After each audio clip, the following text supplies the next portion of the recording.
Hello students, welcome to RH chemistry. ಈ ಒಂದು ವಿಡಿಯೋವನ್ನು ಮಾಡೋದಕ್ಕೆ ಪ್ರಮುಖವಾದ ಕಾರಣ ನನಗೆ ಎರಡು ದಿನದ ಹಿಂದೆ ಬಂದಿರೋಂಥ ಒಂದು ಫೋನ್ ಕಾಲ್. 2 ದಿನದ ಹಿಂದೆ ಒಬ್ಬರು ಪೇರೆಂಟ್ ಕಾಲ್ ಮಾಡಿದರು. ಕಾಲ್ ಮಾಡಿಬಿಟ್ಟು ಹೇಳಿದರು, ಸರ್ ನನ್ನ ಮಗಳ ಮಾರ್ಕ್ಸ್ ಏನಿದೆ 540 ಬಿದ್ದಿದೆ, ನಾವು ಪ್ಯೂರ್ ಜನರಲ್ ಮೆರಿಟ್, ಈ ವರ್ಷ ಸೀಟ್ ಸಿಗ್ತದೋ ಇಲ್ಲೋ ಅಂಥೇಳಿ. 540 ಅಂತ ಕೇಳಿದ ತಕ್ಷಣ ಹೇಳಿದೆ 100% ನಿಮಗೆ ಸೀಟ್ ಸಿಗೋದಿಲ್ಲ. ನಾನು ಈ ರೀತಿ ಹೇಳೋದು ಕೆಲವೊಂದು ಪೇರೆಂಟ್ಸ್ಗಳಿಗೆ ಬೇಜಾರಾಗ್ಬೋದು, ಬಟ್ ನಿಮ್ಮನ್ನು ಖುಷಿಪಡಿಸೋಂಥ ಯಾವುದೇ ಉದ್ದೇಶ ಆಗಲಿ ಯಾವುದೇ ಕೆಲಸ ಆಗಲಿ ನಂದು ಇಲ್ಲ. I am here to tell you what is the practical thing ಅಷ್ಟೇ. I will think more practically than emotionally. ನಿಮಗೆ ಬೇಜಾರಾಗ್ತದ ಅಂಥೇಳಿ ಸೀಟ್ ಸಿಗಬಹುದು ಸಿಗ್ತದ ಅಂಥೇಳಿ ನಿಮ್ಮನ್ನು ಸಮಾಧಾನ ಮಾಡಿ ನಿಮ್ಮನ್ನು ಖುಷಿಯಿಂದ ಕಳಿಸೋದಕ್ಕೆ ನನಗೆ ಇಷ್ಟ ಇಲ್ಲ. ಯಾಕಂದರೆ ಅದು ರಿಯಾಲಿಟಿ ಆಗೋದಿಲ್ಲ ಮುಂದೆ. ಅದನ್ನೇ ನಾನು ಹೇಳಿದೆ ಅವರಿಗೆ, ಸರ್ 540 ಬಿದ್ದಿದೆ ಅಂದರೆ ಡೆಫಿನೆಟಾಗಿ ಸೀಟ್ ಸಿಗೋದಿಲ್ಲ ಅಂಥೇಳಿ. ಅವ್ರಿಗೆ ಭಾಳ ಬೇಜಾರಾಗಿಬಿಡ್ತು. ಅಂದರೆ ನಾನು ಹಂಗೆ ಹೇಳಿದ್ದಕ್ಕೆ ಬೇಜಾರಾಗಿಲ್ಲ, ಅವ್ರಿಗೆ ಬೇಜಾರಾಗಿರೋದು ಏಕಂತಂದರೆ, ಸರ್ ನಾವು ಬಹಳ ಮಧ್ಯಮ ವರ್ಗದ ಕುಟುಂಬದವರು, ಸೊ 2 ವರ್ಷ ನಾನು ನೀಟ್ ಲಾಂಗ್ ಟರ್ಮಿಗೆ ನನ್ನ ಮಗಳನ್ನು ಕಳಿಸಿದ್ದೀನಿ. ಸೊ ಹೀಗೆ ಕಳಿಸಿದ ಮೇಲೂ ಈಗ ಮಾರ್ಕ್ಸ್ ಬರ್ತಾ ಇಲ್ಲ ಅಂತಂದರೆ ಭಾಳ ಕಷ್ಟ ಆಗ್ತಾ ಇದೆ. ಹಾಗಾದರೆ ಮುಂದೆ ಏನು ಅಂತ ಕೇಳಿದ್ರು. ನಾನು ಅವರಿಗೆ ಒಂದು ಆಪ್ಷನ್ ಕೊಟ್ಟೆ, 11 lakh ಸೀಟ್ ಸಿಗಬಹುದು ಅಂಥೇಳಿ. ಸೊ 11 lakh ಸೀಟ್ ಸಿಗಬಹುದು ಅಂತ ಅಂದಾಗ ಅವ್ರು ಹೇಳಿದ್ದಿಷ್ಟೇ, ಸರ್ 11 lakh ಸಿಗ್ತದಂದ್ರೂ ಪರವಾಗಿಲ್ಲ, ನಾನು ನನ್ನ ಮನೆ ಮಠವನ್ನು ಮಾರಿ ಆದರೂ ಕೂಡ ನನ್ನ ಮಗಳನ್ನು MBBSಗೆ ಕಳಿಸ್ಕೊಡ್ತೀನಿ ಅಂತ ಹೇಳಿದರು. ನನಗೆ ಭಾಳ ಬೇಜಾರಾಯಿತು. ಅವ್ರ ಜೊತೆ ಮತ್ತೆ ಮುಂದೆ ಒಂದಷ್ಟು ಮಾತುಗಳನ್ನ ಆಡಿದೆ. ಅವ್ರು ಮುಂದೆ ಏನು ಡಿಸಿಷನ್ ತಗೋತಾರೆ ಅವರಿಗೆ ಬಿಟ್ಟಿದ್ದು. ಬಟ್ ಆ ಒಂದು ವರ್ಡ್ ಇದೆಯಲ್ಲ, ನಾನು ಮನೆ ಮಠವನ್ನು ಮಾರಿಯಾದರೂ ನನ್ನ ಮಗಳಿಗೆ MBBS ಮಾಡಿಸ್ತೀನಿ ಅಂಥೇಳಿ. ಸೊ ಹಾಗೆ ಅವ್ರು ಹೇಳ್ತಾ ಇದ್ದಾರೆ ಅಂತ ಅಂದರೆ definitely they are not good family, ಅಂದರೆ well being, financially well being family ಅಲ್ಲ ಅನ್ನೋದು ನನಗೆ ಗೊತ್ತಾಯಿತು. ಬಟ್ ಅದರ ಜೊತೆಗೆ ಈ ಒಂದು ಡಿಸಿಷನ್ ಏನಿದೆಯಲ್ಲ, ನಾನು ಈ ವರ್ಷ ಏನಾದರೂ ಮಾಡಿ ಮಗಳನ್ನು ಅಥವಾ ಮಗನನ್ನು MBBSಗೆ ಸೇರಿಸಲೇಬೇಕು, ನನ್ನ ಹತ್ರ ಇರೋ ಆಸ್ತಿನೆಲ್ಲ ಅಡವಿಟ್ಟರೂ ಪರವಾಗಿಲ್ಲ, ಎಲ್ಲ ಸಾಲ ಮಾಡಿದ್ರೂ ಪರವಾಗಿಲ್ಲ, ಈ ರೀತಿಯಾಗಿ ನೀವೇನು ಥಿಂಕ್ ಮಾಡ್ತಾ ಇದ್ದೀರಿ, ದಯವಿಟ್ಟು ಪಾಲಕರೇ, ಈ ಒಂದು ವಿದ್ಯಾರ್ಥಿಯ ಈ ಒಂದು ವಿಡಿಯೋ ಏನಿದೆ ಇದು ನನ್ನ ಪ್ರೀತಿಯ ಪಾಲಕರಿಗೆ ಮತ್ತು ವಿದ್ಯಾರ್ಥಿಗಳು ಕೂಡ ನೋಡಿ, ಪಾಲಕರಿಗೂ ಕೂಡ ತೋರಿಸಿ. ಪ್ರೀತಿಯ ಪಾಲಕರೇ, don't think emotionally, think practically. Emotional ಆಗೋದಕ್ಕೆ ಹೋಗಬೇಡಿ. ನನಗೆ ಅರ್ಥ ಆಗ್ತದೆ, ನಿಮ್ಮ ಜಾಗದಲ್ಲಿ ನಾನಿದ್ರೂ ಕೂಡ ನನ್ನ ಮಗಳನ್ನು ಮೆಡಿಕಲ್ಲಿಗೆ ಸೇರಿಸಬೇಕು ಅಂತ ನನಗೂ ಕನಸಿರ್ತದೆ. ನನ್ನ ಕಷ್ಟ ಏನಿದೆ ಅದು ನಮ್ಮ ಮಕ್ಕಳಿಗೆ ಗೊತ್ತಾಗಬಾರ್ದು. ನಾನು ಏನಾದರೂ ಪರವಾಗಿಲ್ಲ, ಮಗಳನ್ನು ಅಥವಾ ಮಗನನ್ನು ಒಂದು ಒಳ್ಳೆಯ ಶಿಕ್ಷಣವನ್ನು ಕೊಡಬೇಕು, ಜಾಬಿಗೆ ಸೇರಿಸಬೇಕು ಅನ್ನೋ ಕನಸು ಎಲ್ಲ ಪಾಲಕರದ್ದು ಇರ್ತದೆ. But for a moment don't think emotional, think practical. ಈ ಒಂದು ವಿಡಿಯೋ ಕೆಲವು ಪೇರೆಂಟ್ಸ್ಗಳಿಗೆ ಬೇಜಾರಾದರೂ ನನಗೆ ಪರವಾಗಿಲ್ಲ. I am not here to make you happy, once again I am clearing you. But ನಾನು ನೋಡಿರುವಂಥ ಕೇಳಿರುವಂಥ ಎಕ್ಸಾಂಪಲ್ಸ್ಗಳನ್ನ ನಾನು ನಿಮ್ಮ ಮುಂದೆ ಇಡ್ತಾ ಇದ್ದೀನಿ. ಸೊ ಈಗೊಂದು 2 ವರ್ಷದ ಹಿಂದೆ ನನಗೆ ಗೊತ್ತಿರುವಂಥ ಒಬ್ಬ ಪೇರೆಂಟ್, ವಿದ್ಯಾರ್ಥಿ ಪೇರೆಂಟ್. ಸೊ ವಿದ್ಯಾರ್ಥಿ ಎಕ್ಸಾಮಿನೇಷನನ್ನು ಬರೀತಾನೆ. ಎಕ್ಸಾಮಿನೇಷನ್ ಬರೆದು ಅರೌಂಡ್ 520 ಮಾರ್ಕ್ಸ್ ಬರ್ತದೆ. ಸೊ 520 ಮಾರ್ಕ್ಸ್ ಬಂದರೂ ಕೂಡ ಅವನಿಗೆ ಗೌರ್ಮೆಂಟ್ ಕಾಲೇಜಲ್ಲಿ ಸೀಟ್ ಸಿಗೋದಿಲ್ಲ. ಏನಾಗ್ತದೆ, ಆ ಒಂದು ನೀಟ್ ಎಕ್ಸಾಮಿನೇಷನ್ ಆಗೋದಕ್ಕಿಂತ ಮುಂಚೆ 1 ತಿಂಗಳ ಮುಂಚೆ ಅವನ ಫಾದರ್ ತೀರ್ಕೋತಾರೆ, ತಂದೆ ತೀರ್ಕೊಂಡ್ಬಿಡ್ತಾರೆ. ತಂದೆ ತೀರ್ಕೊಂಡ್ರೂ ಕೂಡ ಒಳ್ಳೆಯ ಮಾರ್ಕ್ಸನ್ನು ತೆಗೆದುಕೊಂಡಿರುವಂಥ ವಿದ್ಯಾರ್ಥಿಯನ್ನು ನಾವು ಮೆಚ್ಚಲೇಬೇಕು. ಐ ಅಪ್ರಿಷಿಯೇಟೆಡ್ ಹಿಮ್, ಅಪ್ರಿಷಿಯೇಟ್ ಮಾಡಿದೆ. ಸೊ ಅವನು ಕೂಡ 520 ಬಿದ್ದಿದೆ ಸರ್, ನಾನು ಮೆಡಿಕಲ್ ಮಾಡ್ತೀನಿ ಅಂತ ಅಂದ. ಬಟ್ ಆವಾಗಲೂ ಕೂಡ ನನಗೆ ಗ್ಯಾರಂಟಿ ಇತ್ತು, ಈ ಮಾರ್ಕ್ಸಿಗೆ ಜನರಲ್ ಮೆರಿಟಿಗೆ ಸೀಟ್ ಸಿಗೋದಿಲ್ಲ ಅಂತ ಆ ಪಾಲಕರಿಗೆ ಹೇಳಿದೆ. ಸಿಗೋವಂಥ ಚಾನ್ಸಸ್ ಇಲ್ಲ. ನೆಕ್ಸ್ಟ್ ಪ್ಲ್ಯಾನ್ ಅಂದರೆ 11 ಲಕ್ಷ ಇದೆ. ಆವಾಗ ಆ ಪಾಲಕರು ಹೇಳಿದರು, ಆ ಮದರ್ ಹೇಳಿದರು, ಇಲ್ಲ ಸರ್ ನಾನು ಸಿಂಗಲ್ ಪೇರೆಂಟ್ ಇದ್ದೀನಿ, ನನಗೆ 11 ಲಕ್ಷ ಕೊಡೋದಕ್ಕೆ ಸಾಧ್ಯ ಇಲ್ಲ, ಸೊ ಅದಕ್ಕೆ ನಾನು ಬೇರೆ ಏನಾದರೂ ಯೋಚನೆ ಮಾಡ್ತೀನಿ ಅಂಥೇಳಿ. ನನಗೆ ಓಕೆ ಅಂತ ಅನ್ನಿಸ್ತು, ಕರೆಕ್ಟ್ ಡಿಸಿಷನ್ ಅಂತ ಅನ್ನಿಸ್ತು. ಬಟ್ ಆವಾಗ ನನ್ನ ಹತ್ರ ಅವನು ಕೌನ್ಸಿಲಿಂಗ್ ಗೈಡೆನ್ಸು ಏನು ತೊಗೊಂಡಿರಲಿಲ್ಲ, ಅವನೇ ಏನೋ ಮಾಡಿರಬೇಕು, ಕೌನ್ಸಿಲಿಂಗಲ್ಲಿ ಪಾರ್ಟಿಸಿಪೇಟ್ ಮಾಡಿದ್ದಾನೆ. ಸೊ ಕೌನ್ಸಿಲಿಂಗಲ್ಲಿ ಪಾರ್ಟಿಸಿಪೇಟ್ ಮಾಡಿ ಸೀಟ್ ಸಿಕ್ಕಿದೆ ಅವನಿಗೆ. 11 ಲಕ್ಷದ ಸೀಟು, ಒಂದು ಎಕ್ಸ್ ಕಾಲೇಜಲ್ಲಿ 11 ಲಕ್ಷದ ಸೀಟ್ ಸಿಕ್ಕಿದೆ. ಸೀಟಿಗೆ ಅಡ್ಮಿಷನ್ನು ಕೂಡ ಮಾಡಿಸಿ ಬಂದಿದ್ದಾರೆ. ನಾನು ಹಂಗೆ ಆ ಪಾಲಕರಿಗೆ ಕಾಲ್ ಮಾಡಿದೆ, ಅಲ್ಲ ಮೇಡಮ್ ನೀವು ಈ ರೀತಿ ಹೇಳಿದ್ರಿ, ಗೊತ್ತಿಲ್ಲ ಏನಾಗಿದೆ ಅಂಥೇಳಿ.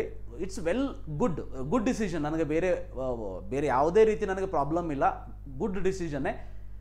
ಬಟ್ ಒಂದು ಒಳ್ಳೆ ನಿರ್ಧಾರನಂತೂ ತೊಗೊಂಡಿದ್ದೀರಿ, ಬಟ್ ಮುಂದೆ ಯಾವುದೇ ಪ್ರಾಬ್ಲಮ್ ನಿಮಗೆ ಆಗದೇ ಇರಲಿ. ಸೊ ನೀವೆಲ್ಲ ಯೋಚನೆ ಮಾಡಿ ಡಿಸಿಷನ್ ತೊಗೊಂಡಿದ್ದೀರಿ ಅಂತ ನಾನು ಅನ್ಕೋತೀನಿ ಅಂತ ಅಷ್ಟೇ ಅಂದೆ. ಆ ಪಾಲಕರು ಆ ಮದರ್ ಹೇಳಿದರು, ಇಲ್ಲ ಸರ್ ನನಗೆ ಕಷ್ಟ ಆದರೂ ಪರವಾಗಿಲ್ಲ, ಸೊ ನನ್ನ ಮಗನನ್ನು MBBS ಸೇರಿಸಬೇಕು, ಸೊ ನನ್ನ ಮನೆಯವರ ಕನಸಾಗಿತ್ತು ಅಂಥೇಳಿ ಸ್ವಲ್ಪ ಕಷ್ಟ ಆದರೂ ಪರವಾಗಿಲ್ಲ ಸೇರಿಸಿದ್ದೀನಿ.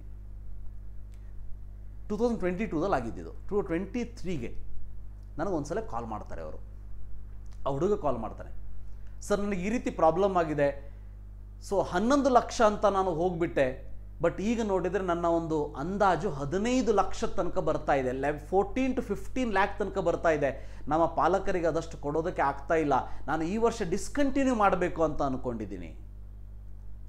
ನೀವು ಫೀಸ್ ಪೇ ಮಾಡಲಿಲ್ಲ ಅಂದರೆ ನೀವು ಡಿಸ್ಕಂಟಿನ್ಯೂ ಮಾಡೋದಲ್ಲ, ಕಾಲೇಜವ್ರನ್ನ ನಿಮ್ಮನ್ನು ಡಿಸ್ಕಂಟಿನ್ಯೂ ಮಾಡಿಬಿಡ್ತಾರೆ. ಸೊ ಡಿಸ್ಕಂಟಿನ್ಯೂ ಮಾಡಬೇಕಾ ಅಂತ ಅಂದ್ಕೊಂಡಿದ್ದೀನಿ ಅಂತ ಅಂದ. ನನಗೆ ಭಾಳ ಬೇಜಾರಾಯಿತು. ಆ ಮದರ್ ಜೊತೆನೂ ಕೂಡ ಮಾತಾಡಿದೆ. ಸೊ ಇಲ್ಲ ಮೇಡಮ್, ನೀವು ಮತ್ತೆ ಎಲ್ಲ ವ್ಯವಸ್ಥೆಯನ್ನು ಮಾಡಿದ್ದೀರಿ ಅಂತ ಹೇಳಿದ್ರಲ್ಲ, ನನಗೂ ಕೂಡ ಅನಿಸ್ತು ಮಾಡಿದ್ದೀರಿ ಅಂತೇಳಿ, ಬಟ್ ಈ ವರ್ಷ ಏನಾಯಿತು ಅಂತ ಕೇಳಿದೆ. ಸೊ ಸ್ವಲ್ಪ ಕ್ಲೋಸ್ ಇರೋದಕ್ಕೆ ಅವ್ರು ಹೇಳ್ಕೊಂಡ್ರು, ಇಲ್ಲ ಸರ್ ಈ ರೀತಿ ಪ್ರಾಬ್ಲಮ್ ಆಯಿತು, ನಾನು ಎಲ್ಲೋ ಬಡ್ಡಿಯಿಂದ ದುಡ್ಡು ತೊಗೊಂಡು ಬಂದೆ, ನನಗೆ ನಮ್ಮ ಮನೆಯವರ ಜಾಬ್ ಸಿಗ್ತದೆ ಅಂತ ಅಂದ್ಕೊಂಡೆ, ಸಿಗಲಿಲ್ಲ, ಸೊ ಈ ರೀತಿಯೆಲ್ಲ ಆಗಿಬಿಟ್ಟು ನನಗೆ ನಾನು ಅಂದ್ಕೊಂಡ ರೀತಿಯಲ್ಲಿ ದುಡ್ಡು ವ್ಯವಸ್ಥೆ ಆಗಲಿಲ್ಲ, ಸೆಕೆಂಡ್ ಇಯರಿಗೆ ಆಲ್ಮೋಸ್ಟ್ 15 ಲಕ್ಷ ಕೊಡೋದಕ್ಕೆ ನನ್ನ ಹತ್ರ ಆಗ್ತಾ ಇಲ್ಲ ಅಂಥೇಳಿ. ಇದು ಒಂದು ಉದಾಹರಣೆ ನಿಮಗೋಸ್ಕರ ನಾನು ನೀಡ್ತಾ ಇರೋವಂಥದ್ದು. ಈಗ ಲಾಸ್ಟ್ ಇಯರಿಂದ ಅವನು ಡಿಸ್ಕಂಟಿನ್ಯೂ ಮಾಡಿ, ಈ ಒಂದು ಕಾಲೇಜನ್ನು ಡಿಸ್ಕಂಟಿನ್ಯೂ ಮಾಡಿಬಿಟ್ಟು ಸೊ ಬೇರೆ ಒಂದು ಕೋರ್ಸನ್ನು ಮಾಡ್ತಾ ಇದ್ದಾನೆ, ನಾರ್ಮಲ್ BSc. ಸೊ ಈ ರೀತಿ ನಿಮಗೆ ಯಾರಿಗೂ ಕೂಡ ಆಗದೇ ಇರಲಿ. ನಿಮ್ಮ ಕಾನ್ಫಿಡೆನ್ಸನ್ನು ನಾನು ಕಡಿಮೆ ಮಾಡ್ತಾ ಇಲ್ಲ, ಇರೋ ರಿಯಾಲಿಟಿಯನ್ನು ಅರ್ಥ ಮಾಡ್ಕೊಳ್ಳಿ. ಸೊ ಇರೋ ರಿಯಾಲಿಟಿಯನ್ನು ಅರ್ಥ ಮಾಡ್ಕೊಳ್ಳಿ. ನನ್ನ ಈ ವಿಡಿಯೋಕ್ಕೆ ವ್ಯೂಸ್ ಜಾಸ್ತಿ ಬರಲಿಲ್ಲ ಅಂದರೂ ಪರವಾಗಿಲ್ಲ, I am not doing these videos for my views. So but ನನ್ನ ಪಾಲಕರನ್ನು ನಾನು ಎಚ್ಚರಗೊಳಿಸಬೇಕು, ಅದಕ್ಕೆ ಹೇಳ್ತಾ ಇರೋದು. ದಯವಿಟ್ಟು ಪಾಲಕರೇ, ಎಮೋಷ್ನಲಿ ಥಿಂಕ್ ಮಾಡಬೇಡಿ, ಪ್ರಾಕ್ಟಿಕಲಿ ಥಿಂಕ್ ಮಾಡಿ. ಪ್ರಾಕ್ಟಿಕಲಿ ಈ ವರ್ಷ ನೀವು ದುಡ್ಡು ಹೊಂದಿಸಿದ್ರಿ, ಮುಂದಿನ ವರ್ಷದ ಹೊತ್ತಿಗೆ ಇಷ್ಟು ದುಡ್ಡು ಬೇಕು, ಬಜೆಟ್ ಇಷ್ಟು ಬೇಕು, ಹೊಂದಿಸೋದಕ್ಕೆ ಆಗ್ತದ? ಆಗೋದಿಲ್ಲ ಅಂದರೆ ಆ ಮಕ್ಕಳನ್ನು ಕೊಂಡಿಸ್ಕೊಂಡು ಮಾತಾಡಿ. ವಿದ್ಯಾರ್ಥಿಗಳು ನನ್ನ ರಿಕ್ವೆಸ್ಟ್ ಇಷ್ಟೇ, ನಿಮ್ಮ ಕನಸಿರ್ಬೋದು, ನಿಮಗೆ ದೊಡ್ಡ ಕನಸಿರ್ಬೋದು ಮೆಡಿಕಲ್ ಮಾಡಬೇಕು ಅಂತೇಳಿ. ಸೊ ಸೀಟ್ ಸಿಗದೇ ಇರುವಂಥ, ಅಂದರೆ ಗೌರ್ಮೆಂಟ್ ಆಗಿರ್ಬೋದು, ಗೌರ್ಮೆಂಟಿನ ಪ್ರೈವೇಟ್ ಸೀಟ್ ಸಿಗದೇನೆ ಪ್ರೈವೇಟ್ ಸಿಗುವಂಥ ಮಟ್ಟಕ್ಕೆ ಹೋಗಿದೆ ಅಂತ ಅಂದರೆ, ಒಂದು ನಿಮ್ಮ ಮಾರ್ಕ್ಸ್ ಕಡಿಮೆ ಆಗಿದೆ, ಈ ವರ್ಷ ಕಟ್ ಆಫ್ ಜಾಸ್ತಿ ಆಗಿದೆ. ಸೊ ಇವೆಲ್ಲಕ್ಕೂ ಇಂಡೈರೆಕ್ಟಾಗಿ ನೀವೇ ಕಾರಣ ಆಗ್ತೀರಿ. ಸೊ ಓದುವಂಥ ಸಮಯದಲ್ಲಿ ಓದದೇನೆ ಈಗ ಪೇರೆಂಟ್ಸ್ಗಳ ಮುಂದೆ ಹಠ ಮಾಡ್ಕೋತಾ ಕೂತ್ಕೊಂಡ್ರೆ, ನಾನು ಮೆಡಿಕಲ್ಲೇ ಮಾಡಬೇಕು, ನೀ ಏನು ಮಾಡ್ತೀಯೋ ಗೊತ್ತಿಲ್ಲ ಅಂಥೇಳಿ ಪಾಪ ಪಾಲಕರು ಏನು ಮಾಡಬೇಕು? ಇರೋಬ್ಬರು ಆಸ್ತಿಯನ್ನು, ಗದ್ದೆಯನ್ನು, ತೋಟವನ್ನು ಎಲ್ಲ ಮುಡುಪಾಗಿಟ್ಟು ನಿಮಗೋಸ್ಕರ MBBS ಅನ್ನು ಮಾಡಬೇಕು. ಆ್ಯಂಡ್ ಗೊತ್ತಿರಲಿ, ನಿಮ್ಮನ್ನು ಹುಟ್ಟಿಸಿದ್ದಾರೆ ಅನ್ನೋ ಒಂದೇ ಒಂದು ಕಾರಣಕ್ಕೆ ನಿಮಗೆ ನಿಮ್ಮ ಪೇರೆಂಟ್ಸಿಗೆ ಈ ರೀತಿ ತ್ರಾಸು ಕೊಡುವಂಥ ಹಕ್ಕು ನಿಮಗಿಲ್ಲ ಅನ್ನೋದು ಗೊತ್ತಿರಲಿ. ಪಾಲಕರಿಗೆ ಈ ರೀತಿ ಅಂದರೆ, ಪಾಲಕರು ಎಲ್ಲ ಯೋಚನೆ ಮಾಡಿರ್ತಾರೆ, ಅವರಿಗೇನು ನಮ್ಮ ಮಕ್ಕಳು, ನಮ್ಮ ಹೊಟ್ಟೆಯಲ್ಲಿ ಹುಟ್ಟಿದಂಥ ಮಕ್ಕಳಿಗೆ MBBS ಮಾಡ್ಸೋಕ್ಕಾಗೋದಿಲ್ಲ ಅಥವಾ ಬೇರೆ ಕೋರ್ಸ್ ಮಾಡ್ಲಿಕ್ಕೆ ಆಗೋದಿಲ್ಲ ಅಂತ ಅವ್ರಿಗೂ ಬೇಜಾರಾಗೇ ಆಗ್ತದೆ. ಬಟ್ ವಿದ್ಯಾರ್ಥಿಗಳೇ, ನೀವು ಸಣ್ಣವರಲ್ಲ, ನಿಮಗೆ ಬುದ್ಧಿ ಬಂದಿದೆ. ಸೆಕೆಂಡ್ PUC ದಾಟಿದ್ದೀರಿ ಅಂದರೆ ಬುದ್ಧಿ ಬಂದಿದೆ. ನಿಮ್ಮ ಮನೆಯ ಪರಿಸ್ಥಿತಿ ಏನಂತ ಗೊತ್ತಿದೆ. ನಿಮ್ಮ ಮನೆಯಲ್ಲಿ ಕೂತ್ಕೊಳ್ಳಿ, ನಿಮ್ಮ ಪೇರೆಂಟ್ಸ್ ಹತ್ರ ಮಾತಾಡಿ, ಪೇರೆಂಟ್ಸ್ ಹತ್ರ ಸಾಲ ಎಷ್ಟಿದೆ ಅಂತ ಕೇಳಿ, ಅವರ ಸ್ಯಾಲ್ರಿ ಎಷ್ಟಿದೆ ಅಂತ ಕೇಳಿ ಏನಾಗೋದಿಲ್ಲ. ಸೊ ಅವ್ರ ಜೊತೆ ಮುಕ್ತವಾಗಿ ಡಿಸ್ಕಸ್ ಮಾಡಿ. ಪಾಲಕರು ಕೂಡ ನಿಮ್ಮ ಹತ್ರ ಏನಿದೆ, ನಿಮ್ಮ ತ್ರಾಸ ಏನಿದೆ ಹೇಳ್ಕೊಳ್ಳಿ ಮಕ್ಕಳ ಹತ್ರ. ಸೊ ಭಾಳಷ್ಟು ಪಾಲಕರು ಮಾಡುವಂಥ ದೊಡ್ಡ ತಪ್ಪು ಏನಂತಂದರೆ, ತಮಗೆ ಆಗುವಂತಹ ಕಷ್ಟವನ್ನು ಮಕ್ಕಳಿಗೆ ಕಲಿಸೋದಿಲ್ಲ. ತಪ್ಪು ಇದು, ತಿಳ್ಕೊಳ್ಳಿ. ನಿಮ್ಮ ಕಷ್ಟವನ್ನು ಮೊದಲು ಮಕ್ಕಳಿಗೆ ಕಲಿಸ್ಕೊಡಿ. ಎಷ್ಟೋ ಜನ ಪಾಲಕರು ನೋಡಿದ್ದೀನಿ, ಒಂದು ತರಕಾರಿ ತರೋದಕ್ಕೂ ಕಳಿಸೋದಿಲ್ಲ, ಹಾಲು ತರೋದಕ್ಕೂ ಕಳಿಸೋದಿಲ್ಲ. ಯಾಕಂದ್ರೆ ಮಗನಿಗೆ ಕಷ್ಟ ಆಗ್ತದೆ. ಏನು ಕಷ್ಟ ಆಗ್ತದೆ? ಸೊ ಕಷ್ಟ ಪಡಲಿ ಅವನು, ಆ ಕಷ್ಟ ಅವನಿಗೆ ಗೊತ್ತಾಗಲಿ ಅಂಥೇಳಿ ನೀವು ಅವನಿಗೆ ಗೊತ್ತು ಮಾಡಬೇಕು. It's your duty. ಯಾಕಂತಂದರೆ ಮುಂದೆ ಅವನ ಕಾಲ ಮೇಲೆ ನಿಲ್ಲಬೇಕು, ಅವನಿಗೆ ಜವಾಬ್ದಾರಿ ಬರಬೇಕು. ಅದನ್ನು ಬಿಟ್ಟು ನನಗೇನಾದರೂ ತ್ರಾಸಿಲ್ಲ, ಏನಾದರೂ ತ್ರಾಸಾಗಲಿ, ನಾನು ನನ್ನ ಮಕ್ಕಳನ್ನ ಚಲೋ ಅದು ಒಳ್ಳೆ ಡಿಸಿಷನ್ನೇ, ಬಟ್ ಪ್ರಾಕ್ಟಿಕಲಿ ಥಿಂಕ್ ಮಾಡಿ. ಸೊ ಕುತ್ಕೊಂಡು ಬಜೆಟನ್ನು ಲೆಕ್ಕ ಮಾಡಿ. ನಿಮ್ಮ ಮಕ್ಕಳ ಜೊತೆ ಕುತ್ಕೊಂಡು ಡಿಸ್ಕಸ್ ಮಾಡಿ. ಮಕ್ಕಳು ಈ ಒಂದು ವಿಡಿಯೋವನ್ನು ಯಾರು ನೋಡ್ತಾ ಇದ್ದಾರೆ, ನಿಮ್ಮ ಪಾಲಕರ ಜೊತೆ ಡಿಸ್ಕಸ್ ಮಾಡಿ. ಸೊ ನನಗೆ 1.5 ಲ್ಯಾಕ್ ಸಿಗ್ತಾ ಇಲ್ಲ ಅಂದರೆ 11 ಲ್ಯಾಕ್ ಕೊಡೋದಕ್ಕೆ ಪೇರೆಂಟ್ಸ್ಗಳು ರೆಡಿ ಆಗ್ತಾ ಇದ್ದಾರೆ ಅಂತಂದರೆ, ಸೊ ನೀವು ಸಣ್ಣ ಹುಡುಗರಲ್ಲ, ಅವ್ರು ಏನು ಮಾಡ್ತಾ ಇದ್ದಾರೆ ಗೊತ್ತಿದೆ. ಬಿಸ್ನೆಸ್ ಇದೆಯಾ, ಟೀಚರ್ ಇದ್ದಾರಾ, ಫಾರ್ಮರ್ ಇದ್ದಾರೆ, ನಿಮ್ಗೆ ಗೊತ್ತಿದೆ. ಅವರಿಗೆ ಸ್ಯಾಲ್ರಿ ಎಷ್ಟಿದೆ ಕೇಳಿ. ಫಾರ್ಮರ್ ಇದ್ದರೆ 1 ವರ್ಷಕ್ಕೆ ನಿಮ್ಮ ಮನೆಯಲ್ಲಿ ಉತ್ಪನ್ನ ಎಷ್ಟು ನೋಡಿ. ಏನೂ ಪ್ರಾಬ್ಲಮ್ ಇಲ್ಲ. ಒಂದು 4-5 ಲಕ್ಷ ಸಾಲ ಮಾಡಿ ನೀವು ಕೊಡೋದಿದ್ರೆ ಕೊಡ್ರಿ, ಬಟ್ 10 ಲಕ್ಷ 15 ಲಕ್ಷ ಸಾಲ ಮಾಡಿ 10 ಲಕ್ಷ 11 ಲಕ್ಷ ಸೀಟ್ ಕೊಡಿಸ್ತೀನಿ, 20 ಲಕ್ಷ ಸೀಟ್ ಕೊಡಿಸ್ತೀನಿ ಅಂತ ಹೋದರೆ ಇಟ್ಸ್ ಆಫ್ ನೋ ಯೂಸ್. ಇದರ ಬದಲಿಗೆ ಇನ್ನೂ ನೀವು 2 ವರ್ಷ ರಿಪೀಟ್ ಮಾಡಿದ್ರೆ ಪರವಾಗಿಲ್ಲ, ಇನ್ನೂ 1 ವರ್ಷ ಕುತ್ಕೊಂಡು ಓದಿ. ನಿಮ್ಮ ಪೇರೆಂಟ್ಸ್ ತ್ರಾಸ ಏನಂತ ಗೊತ್ತಿದೆ ಅಲ್ವಾ? ಸೊ ಅದಕ್ಕೆ ತಕ್ಕ ಹಾಗೆ ಮಾರ್ಕ್ಸ್ ತೆಗೆದು ತೋರಿಸಿ. 650 ತೆಗೀರಿ, ಯಾಕೆ ಸೀಟ್ ಸಿಗೋದಿಲ್ಲ ನಾನು ನೋಡ್ತೀನಿ.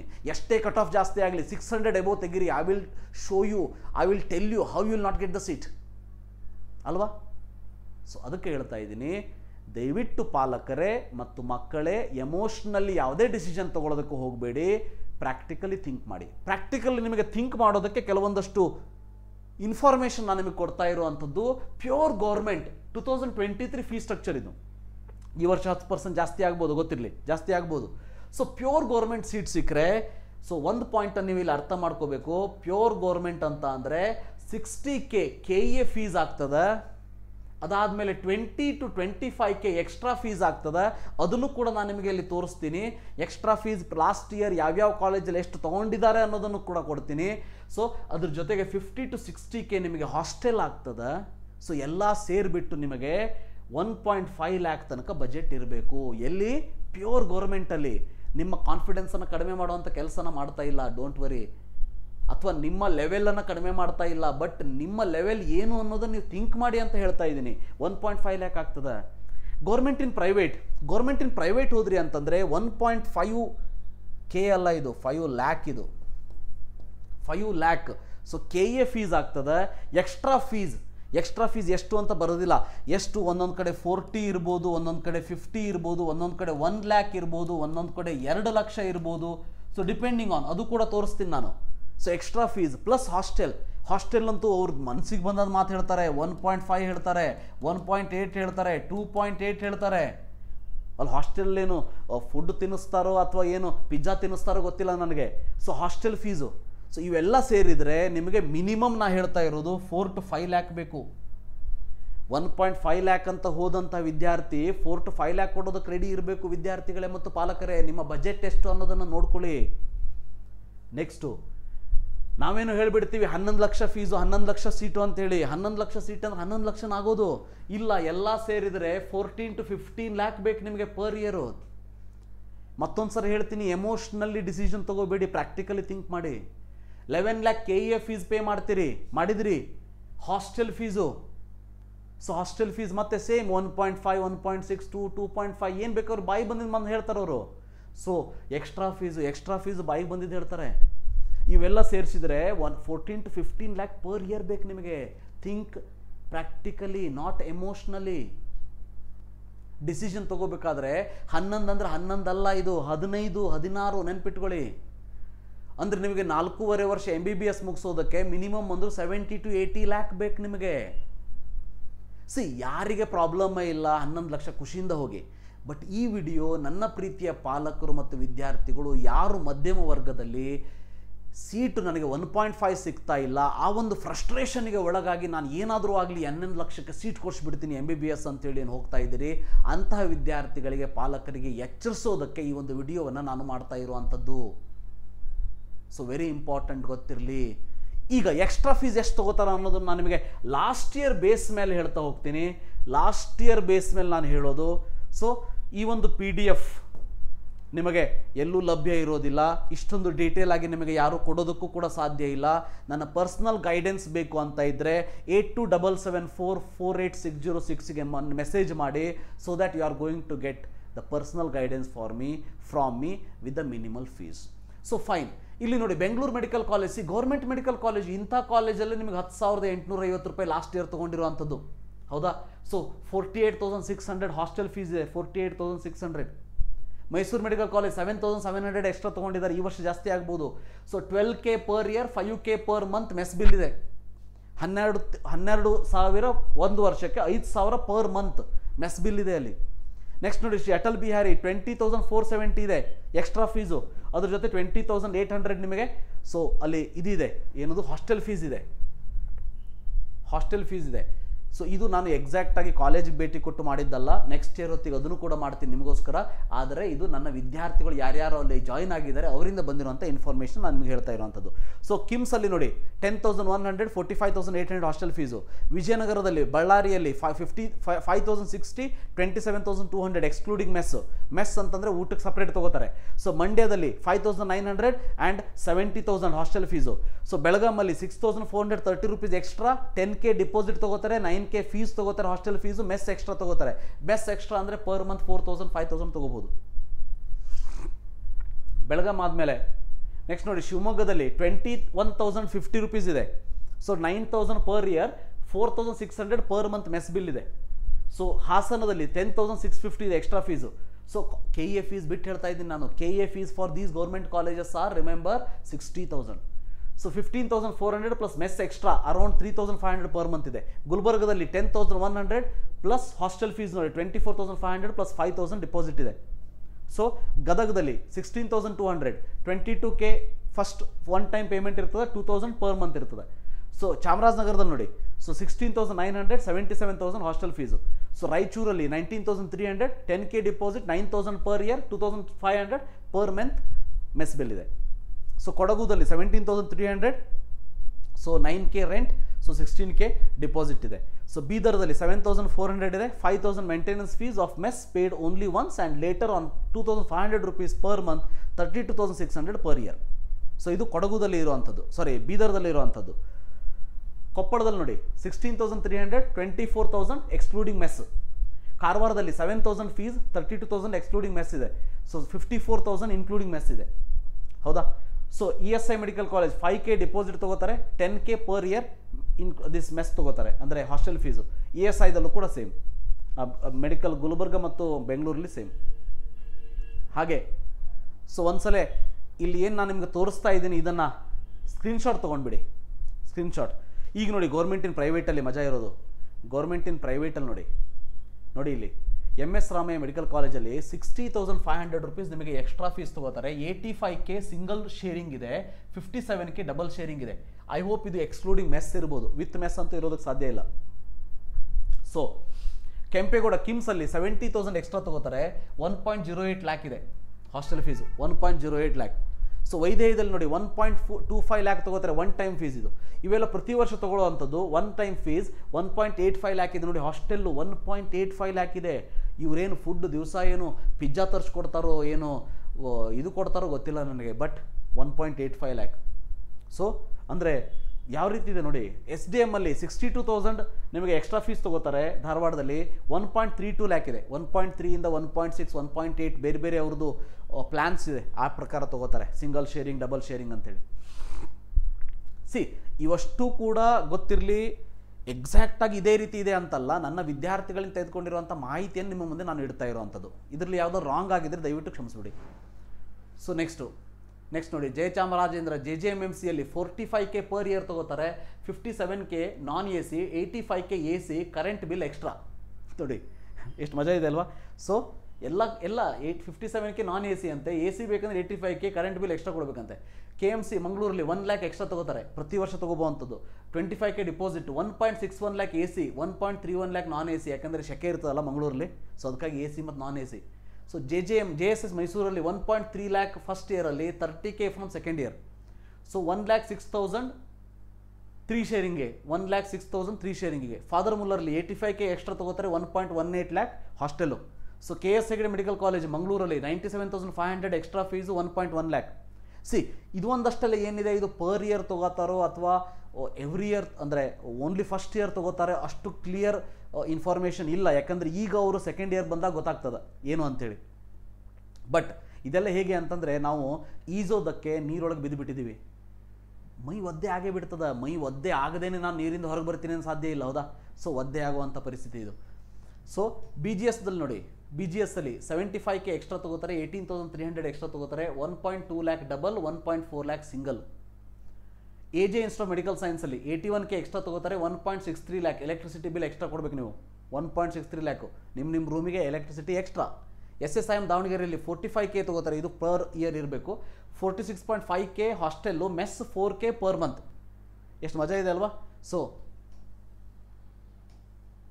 JNMC ಬೆಳಗಾಮಲ್ಲಿ ನೋಡಿ, ಸೊ ಎಕ್ಸ್ಟ್ರಾ ಫೀಸ್ ಇಲ್ಲ, ಎಕ್ಸ್ಟ್ರಾ ಫೀಸ್ ಯಾವುದೂ ಇಲ್ಲ ಅಂತ ಹೇಳಿದ್ದಾರೆ. But 95K to 1 lakh rupees ನಿಮಗೆ ಲಾಸ್ಟ್ ಇಯರ್ ನಾನು ಹೇಳ್ತಾ ಇರುವಂಥದ್ದು. ಸೊ ಹಾಸ್ಟೆಲಿಗೆ ಅದು. ಸೊ ಇನ್ನು BR ಅಂಬೇಡ್ಕರ್ದು ನೋಡಿ 45,000 ಎಕ್ಸ್ಟ್ರಾ, 75,000 ಎಕ್ಸ್ಕ್ಲೂಡಿಂಗ್ ಫುಡ್ಡಿಗೆ ಮತ್ತು ಎಕ್ಸ್ಟ್ರಾ ಅಂತೆ. ಎನೆಪೋಯದಲ್ಲಿ 1.1 lakh ನೋಡಿ, 2.04 lakh ಇದು ಫೀಸ್, 1.5 lakh ಅಲ್ಲ, 2.04. ಇದು ನೋಡಿ 3.24. ಸೊ ಇಷ್ಟು ದುಡ್ಡು ಪ್ಲಸ್ 1.1 lakh ಪ್ಲಸ್ 1.55 lakh ನಿಮಗೆ ಹಾಸ್ಟೆಲ್ ಫೀಸು. ಸೊ ಅಂದರೆ 2, 3, 4, 4.5, 5 ಲಕ್ಷ ಇಲ್ಲೇ ಆಗಿಬಿಡುತ್ತೆ ನಿಮಗೆ ಎನೆಪೋಯದಲ್ಲಿ. MRMCದಲ್ಲಿ 65K extra, 70K hostel. So MVJ medical ಕಾಲೇಜಲ್ಲಿ 60,000 ಎಕ್ಸ್ಟ್ರಾ, 1,85,000 ಹಾಸ್ಟೆಲು. ಸಪ್ತಗಿರಿಯಲ್ಲಿ 1.15 lakh extra, 1.5 lakh hostel. So then ಆದಿಚುಂಚನಗಿರಿಯಲ್ಲಿ 45K ಆ್ಯಂಡ್ 96K ಎಕ್ಸ್ಟ್ರಾ ಅಂದರೆ hostel fees. SNMC 60,150, 30K study material every year. So 1.25 lakh, 1.25 ಇನ್ನೂ ಜಾಸ್ತಿ ಇದೆ ನನ್ನ ಲೆಕ್ಕದ ಪ್ರಕಾರ, 1.8 lakh ಅಂತ ಮೊನ್ನೆ ಯಾರು ಹೇಳ್ತಾ ಇದ್ರು. ಡಾಕ್ಟರ್ ಚಂದ್ರಮದಲ್ಲಿ 80K ಎಕ್ಸ್ಟ್ರಾ ತೊಗೊಂಡ್ರೆ 2.17 lakh ನೋಡಿ. 2,17,000 ರೂಪಾಯಿ ಕೊಡುವಂಥ ಹಾಸ್ಟೆಲ್ಲು ಫೀಸು, ಅದರದ್ದು ಫುಡ್ಡು ದೇವರೇ ಗತಿ. ಅಂದರೆ ಯಾವ ಲೆವೆಲ್ಲಿಗೆ ಫುಡ್ ಕೊಡ್ತಾರೆ ಯೋಚನೆ ಮಾಡಿ. ಅಂಥದ್ರಲ್ಲೂ ಕೂಡ ನಿಮಗೆ 4 ದಿನ ಅಷ್ಟೇ ಚೆನ್ನಾಗಿ ಅನ್ನಿಸ್ತದೆ, ಅದಾದಮೇಲೆ ಸಾಂಬಾರಿಗೆ ನೀರಾಗ್ತದೆ, ರೈಸಿಗೆ ಸೋಡಾ ಬೀಳ್ತದೆ ಅಷ್ಟೇ. ಸೊ ಸುಬ್ಬಯ್ಯದ ನೋಡಿ 1.2 lakh extra fees, 30K one time fees, 90K from third year. ಅಂದರೆ 1.2 lakh plus 30K, 1.5 lakh first year, ಅದಾದಮೇಲೆ 90K from third year. So ಅಂದರೆ second year I think same fees ಇದ್ದು 90K from third year, 1.85 lakh rupees. So hostel fees. Food ಏನು ಕೊಡ್ತಾರೋ ಗೊತ್ತಿಲ್ಲ ನನಗೆ, ದಿವಸ pizza ತಂದು ತರಿಸ್ಕೊಡ್ತಾರೇನೋ ಪಿಜ್ಜಾ ಹಟ್ಟಿಂದ. Navodaya medical college Raichur 98K plus 1,11,000. So ಮತ್ತೊಂದು ಸರಿ ಹೇಳ್ತಾ ಇದ್ದೀನಿ, ಯಾರಾದರೂ ಈ ಮೆಡಿಕಲ್ ಕಾಲೇಜವರು ಯಾರಾದರೂ ಈ ವಿಡಿಯೋ ನೋಡ್ತಾ ಇದ್ದರೆ, ನಾ ಹೇಳಿದ್ದೇನಾದರೂ ತಪ್ಪಿದ್ದರೆ ದಯವಿಟ್ಟು ಕ್ಷಮಿಸಿಬಿಡಿ. ಸೊ ನಿಮ್ಮದು ಏನು ಫೀಸ್ ಇದೆ ಅದನ್ನು ದಯವಿಟ್ಟು ಸೊ ನನ್ನ ಕಮೆಂಟ್ ಬಾಕ್ಸಲ್ಲಿ ಕಮೆಂಟ್ ಮಾಡಿ, ನನ್ನ ವಿದ್ಯಾರ್ಥಿಗಳು ಹೆಲ್ಪ್ ಆಗ್ತದೆ. ನವೋದಯದಲ್ಲಿ 1,11,000 ಇದೆ. ಆಕ್ಸ್ಫರ್ಡಲ್ಲಿ 1.46 lakh extra, 1.6 lakh plus 70K deposit ತೊಗೋತಾರೆ, 1.6 lakh ಎಕ್ಸ್ಟ್ರಾ ತೊಗೋತಾರೆ. ಬಸವೇಶ್ವರದಲ್ಲಿ 90K extra, 1.2 lakh hostel fees.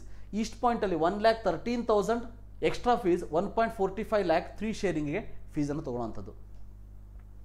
Khaja Bandanawaz 55K extra fees ತೊಗೋತಾರೆ, 69K hostel fees. So Akash institution ನೋಡಿ 20,200 plus 24K books, apron, surgical ಅಂತ ತೊಗೋತಾರೆ. So 1.5 lakh veg 3 sharing, 1.65 lakh non veg ಬೇಕು ಅಂದರೆ 3 sharing. ಒಂದು ದಿವಸ ನಾನ್ ವೆಜ್ ಕೊಡ್ತಾರೋ ಇಲ್ಲಿ ಗೊತ್ತಿಲ್ಲ ನನಗೆ. 50K deposit. ಇಲ್ಲೇ ಫೀಸ್ ನೋಡಿ, ನೀವೇನಾದರೂ ನಾನ್ ವೆಜ್ ಬೇಕು ಅಂದರೆ 1.65 ಪ್ಲಸ್ 50, ಹೌದಾ, 2.15 ಆಯಿತು. 2.15 ಇಲ್ಲಿ 1.5 ರೈಟ್. ಸೊ ಪ್ಲಸ್ 2,02,000 ಎಕ್ಸ್ಟ್ರಾ ಫೀಸಲ್ಲಿ ಹೈಯೆಸ್ಟ್ ಇರೋದು ಆಕಾಶದಲ್ಲಿ. ಎಕ್ಸ್ಟ್ರಾ ಫೀಸಲ್ಲಿ ಹೈಯೆಸ್ಟ್ ಇರೋದು ಅಂತಂದರೆ ಆಲ್ಮೋಸ್ಟ್ ನಿಮಗೆ 1.5 ಪ್ಲಸ್ ಇಲ್ಲಿ 2 ಹಿಡಿದ್ರು ಕೂಡ ನಿಮಗೆ ಆಲ್ಮೋಸ್ಟ್ 3.5 ಆಯಿತು. 3.5 ಮತ್ತು ಇಲ್ಲಿ 50 ಅಂತಂದರೆ 4 ಆಯಿತು. ಇಲ್ಲೇ ನಿಮಗೆ 5.65 ಆಯಿತು. ಅಂದರೆ ಆಲ್ಮೋಸ್ಟ್ ಆಕಾಶದಲ್ಲಿ ನಿಮಗೆ 6 to 7 lakh rupees ಬೇಕು 1.5 lakh ಫೀಸಿಗಿದು. ಇದೆಲ್ಲ ಹೇಳ್ತಿರೋದು ಇದು ಗೌರ್ಮೆಂಟ್ ಇನ್ ಪ್ರೈವೇಟ್ ಆದರೆ 1.5 ಪ್ಲಸ್ ಮಾಡಿ, ಇವನ್ನೆಲ್ಲ ಪ್ರೈವೇಟ್ ಆದರೆ 11 ಲಕ್ಷಕ್ಕೆ ಪ್ಲಸ್ ಮಾಡಿ, 11 ಲಕ್ಷಕ್ಕೆ ಪ್ಲಸ್ ಮಾಡಿ ಇವನ್ನೆಲ್ಲ ಗೊತ್ತಿರಲಿ. ಸೊ KV ಗೌಡದಲ್ಲಿ 93,000 ಎಕ್ಸ್ಟ್ರಾ ತೊಗೋತಾರೆ, 1.9 lakh ಫೀಸ್ ಹಾಸ್ಟೆಲ್. ಸಿದ್ಧಗಂಗಾದಲ್ಲಿ 45K plus 25K deposit, 1.2 lakh including mess. ಶ್ರೀನಿವಾಸದಲ್ಲಿ 75K extra, 1.5 lakh fees hostel. ಶ್ರೀದೇವಿಯಲ್ಲಿ 80K extra, 1.3 lakh plus 35K deposit ಹಾಸ್ಟೆಲಿಂದಿದು. Alameen 31K extra, 55K excluding food, 42K mess approximately. Kanachur ನೋಡಿ highest ಇದು 1.3 lakh extra fees, 2,25,800. So hostel fees 2,25,800. ನೀವೇ ಕೇಳಬೇಕಲ್ಲಿ ಯಾವ ರೀತಿ food ಅಂತೇಳಿ.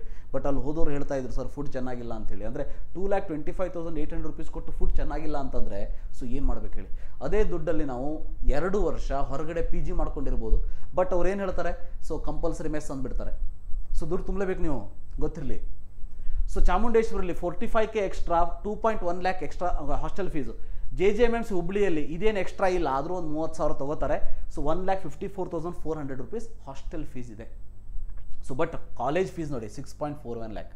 ಇನ್ನೇನು ಎಕ್ಸ್ಟ್ರಾ ತೊಗೋಬೇಕಿಲ್ಲ, ಹೌದಾ, ಆಲ್ರೆಡಿ ಎಕ್ಸ್ಟ್ರಾ ತೊಗೊಂಡ್ಬಿಟ್ಟಿರ್ತಾರೆ 6.41 lakh. ಸೊ ಇದು ನಿಮಗೊಂದು ಐಡಿಯಾ ಬರಲಿ ಅಂಥೇಳಿ ಈ ನೋಡಿಕೊಂಡು ನಿಮಗೆ ಯಾವ ಕಾಲೇಜ್ ಸಿಗ್ಬೋದು ಆ ಕಾಲೇಜ್ಗೆ ಭೇಟಿ ಕೊಟ್ಟು ಆ ಕಾಲೇಜಿನ ಎಕ್ಸ್ಟ್ರಾ ಫೀಸ್ ಏನಿದೆ ನಮ್ಮ ಕೈಯಲ್ಲಿ ಫಿಲ್ ಮಾಡೋದಕ್ಕೆ ಆಗ್ತದಾ ಥಿಂಕ್ ಮಾಡಿ. Don't take the decision, once again I will tell you, don't take the decision emotionally, take the decision practically ಅಂತ ಪೇರೆಂಟ್ಸ್ಗಳಿಗೆ ಹೇಳ್ತಾ, ವಿದ್ಯಾರ್ಥಿಗಳು ಕೂಡ ಈ ಒಂದು ವಿಡಿಯೋ ನೋಡ್ತಾ ಇದ್ದರೆ ನಿಮ್ಮ ಮಕ್ಕಳು, ನಿಮ್ಮ ಫಾದರ್ ಅಥವಾ ಮದರ್ದು ಪರಿಸ್ಥಿತಿ ಏನಿದೆ ಅನ್ನೋದನ್ನು ಅರ್ಥ ಮಾಡ್ಕೊಂಡು ಡಿಸಿಷನ್ ತೊಗೊಳ್ಳಿ. ಮೆಡಿಕಲ್ ಒಂದೇ ಜೀವನ ಅಲ್ಲ, ಇನ್ನೊಂದು ಸಾರಿ ಹೇಳ್ತೀನಿ, ಮೆಡಿಕಲ್ ಒಂದೇ ಜೀವನ ಅಲ್ಲ, ಜೀವನ ಭಾಳ ದೊಡ್ಡದಿದೆ. ನೀವು ಏನು ಮಾಡಿದರೂ ಕೂಡ ಜೀವನವನ್ನು ನಡೆಸ್ಬೋದು, ಖುಷಿಯಿಂದ ನಡೆಸ್ಬೋದು.